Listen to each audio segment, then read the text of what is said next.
Oh no! So I wanted to make a video about sacred healing food. So I went up to the rooftop garden and oh my god, look at my friend.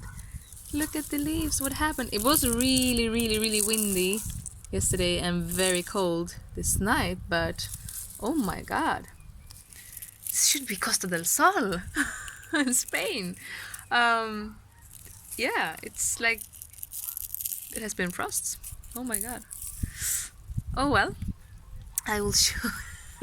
I will still speak about food. So let's pick these two because this plant, if it's gonna survive, is gonna need all its energy to restore itself. So I'll pick all the fruits, even though they're small. Thank you. Sorry, I should have put you in. That one looks better, but still not as good as it could be looking. All right. The cool thing is that the basil looks still good. It's just on a few places at the edges of the leaves. Yeah, it was actually like extremely windy. Yeah, so protect your plants. No, okay, no, it was too. This one yesterday was beautiful. It was a purple basil. Oh wow. Okay. All right. I have sage and mairam and tagetes flowers that still looks beautiful and aloe vera. So, and the other basil with small leaves.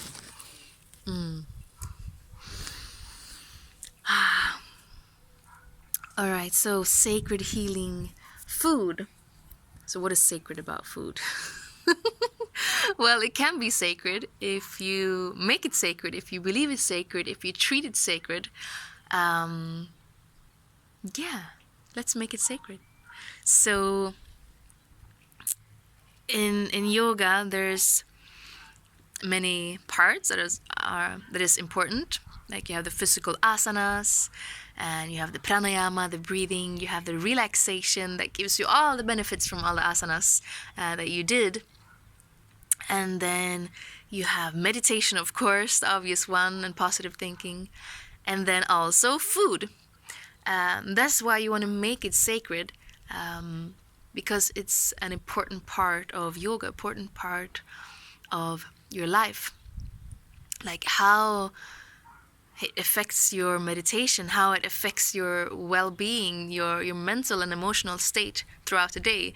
It's extremely obvious. Like you eat something really heavy, you're gonna feel heavy. If you eat something light and energizing, you're gonna feel light and energizing. So food, as other parts of reality, can be divided into 3 different energies. Sattvic, it's the pure, it's the uplifting, the harmonious, the light energy.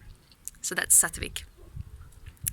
Examples of sattvic food is like steam boiled potatoes and other steam boiled veggies, food that is not cooked too long, not cooked too much, and just perfectly ripe fruit. That is sattvic food.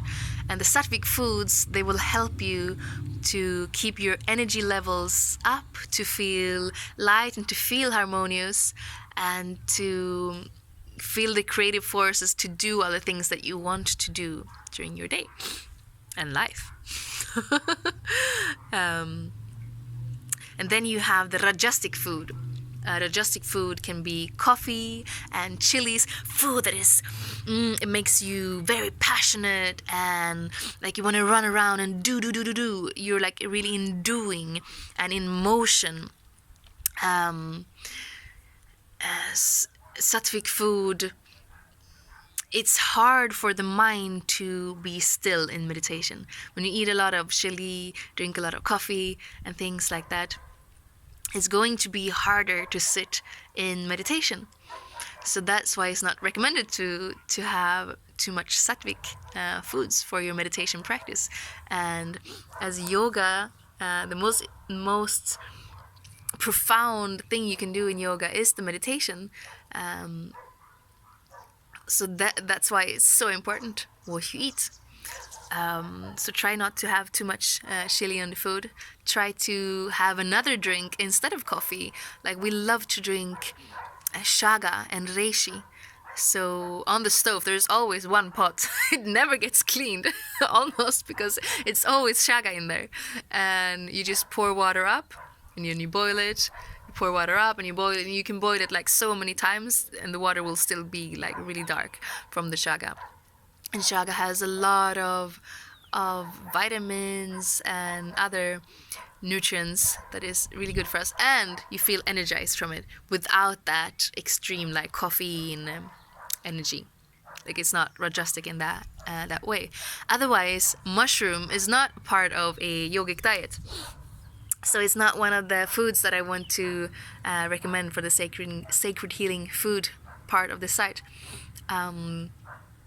So mushrooms are actually the next energy of the three that we will come to now, tamastic. So mushrooms, since they grow mostly underground in the darkness, they have more like a dark energy quality and a dull and an inertia, and like I don't really want to get up and do my practice today.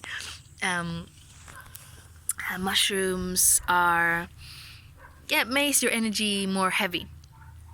And other tamastic foods are deep fried foods and foods that are too much cooked, like burnt foods and meats and other products from the animal kingdom are mostly tamastic, like dull and heavy in the energy. And if you see it, it's not like you can balance rajas out with tamas. No.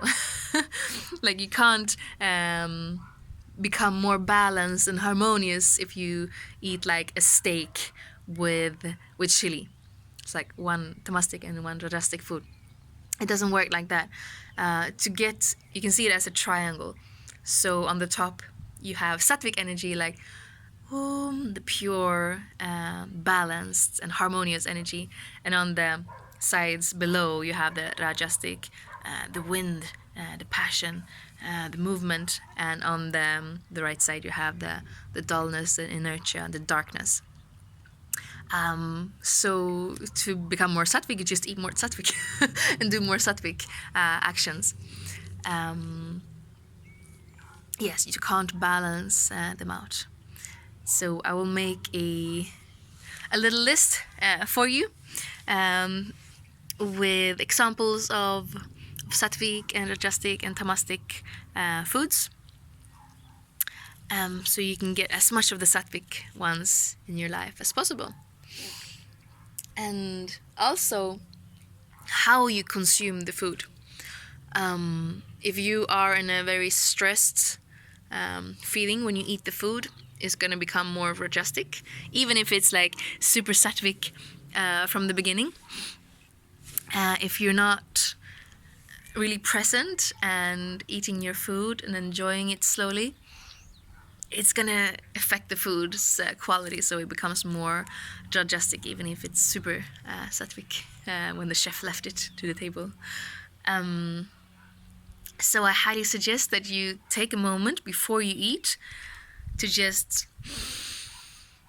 take a breath, become present, and then give a prayer or a thanks. Thank you so much for all the people involved in growing the food and transporting the food and cooking the food so I can have it and eat it. Whatever way you want to say a prayer. It can be just like 1 second, like thank you, and then you eat. Or it can be like a long meal prayer of your choice. So I recommend that, and it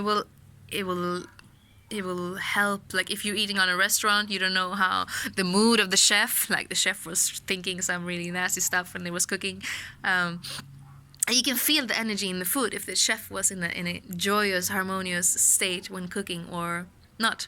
You can infuse the food with healing frequencies, or you can infuse it with stress. So if you're eating at a restaurant, it's extra important. Just you can even place your hands over your food, give it some healing, some love, appreciation, thankfulness, and then eat. It both calms yourself, and it changes the quality of the food. And if you're thankful and really enjoying the flavors of the food while eating, actually the absorption of the food is going to be higher. And something else that you can do to raise the frequency and the bioavailability of the nutrients in the food is to add essential oils in your cooking, or if you just have some olive oil that you blend with other essential oils that you drop over the food when it's ready. It's going to help you use the nutrients in the food. So that's another part of the sacred healing food. Give it love, give it healing, give it essential oils. And also when you cook, use structured water. Don't just use normal water. So there's many ways you can structure your water. We have like a thing you can pour your water in, and the form of that changes the structure of the water. And we have our beloved Aiterker healing device. You just blow on it, treat the water, and it structure it, and it decreases the size of the clusters of water molecules. We also have a Kangen machine that will make the water alkaline and also decreases the clusters of the water molecules. But the iTerra device, it actually instead of cluster, it makes the water molecules be in a line, so it's extra easy for the body to actually absorb the water. And when you cook food with Kangen water or other water that has a higher pH, alkaline water, it helps to draw the nutrients out in the water. So if you're gonna do a soup, it's extra delicious and higher frequency if you use structured water or alkaline water like that. And I think that's the part of sacred healing food. And of course, use if you can, have fresh herbs. If you are not able to, like with the paprikas, if you're not able to grow paprikas all year round outdoors, which I hoped I could, but find a more protective place for them. Or you can grow at least a few herbs inside in the windows, because fresh herbs, like if you look at the frequency, essential oils has the highest frequency of all the food things. Fresh herbs comes next, and then come dry herbs, and then come like foods, and like in a can. Of course, it's better to eat a can of beans than nothing. Like, you need the protein, obviously, but like, it doesn't give you any prana. It doesn't give you any life force energy to eat foods, canned foods. So try to avoid canned foods. And if you go to the store, I like to make like tomato sauce, but I don't always have time to make fresh tomato sauce. And my daughter loves to have pasta with tomato sauce. So what I do is I go to the store, and preferably if I find a glass bottle with tomato sauce, I buy that. And if not, a Tetra Pak, like the paper. And if I don't even find that, then I take the metallic one, because the metallic one can have chemicals leaking into, especially because the tomato has acid in it. So the metallic can leak in things that will disrupt your hormonal balance. So try to stay away from canned foods. It doesn't give you any more life force energy. It's better to buy the chickpeas dry in a bag, and then, if you don't grow them yourself, obviously, and then you soak them in structured or alkaline water, and then you cook them slowly. Not overcook, not super fry them, but cook them slowly. That's the way you get the most prana in your food. Otherwise, most of all, try to enjoy fresh food, like in season. So, for example, here in Spain, we have amazing, like, mouth-watering mangoes, but not year-round. Like, if you have a really clever planned garden, maybe it's possible. But in the stores, you can't get mangoes year-round. like, well, you can't get mangoes, but they're from Chile. And I thought I was buying like a Spanish mango, but obviously the mango season had already finished and I didn't notice. And I was like, this is not a Spanish mango, because like if you're used to these super so closely from it's picked from the tree until you consume it, you can feel it in the taste. It's not a Spanish mango. And so the life force is not the same when you pick it unripe and ship it from the other side of the world. I'm super thankful that I can have foods that are made at the other side of the world, because my favorite fruits are tropical. But it's not something that is my daily, like my bulk food. Like, make sure your bulk food is something that is grown in your local climate. Is going to make a huge difference in the amount of energy, like on a spiritual level, that will also reflect in your physical level. The prana, the life force, it's so much more when you get local, in-season food. And of course, you don't want any pesticides or fertilizer or anything like that on it. But it's better, like we get to this point when we lived 1 year in Sweden. The winter, we started eating less fruits, because not so many could be found organic, and like one box of organic grapes is like €5. So we got we started to eat less and less fruit, because like it tastes like crap. It's super expensive. It's not organic. So slowly we started eating less and less fresh fruits, and we love fruits. Like it's the thing I want to like only eat fruits almost. But I love salt also sometimes. But most of the time I just want to eat lots of fruit, and I was eating less and less fruit, because my mind was so stubborn, like, no, this is not organic, no, this is not in season, and I could feel it on my energy levels. So one day we just went to the store. Okay, we're not going to look at the price. We're not going to look at if it's organic or no. Just buy all the fruit you see that still looks nice. And so we started to let go of the way we saw it should be organic, it should be that. But just make sure you get fresh fruit also. It's super important. Okay, that's it. I will give some healing to this plant and see if it can survive or no. Lots of love. Bye.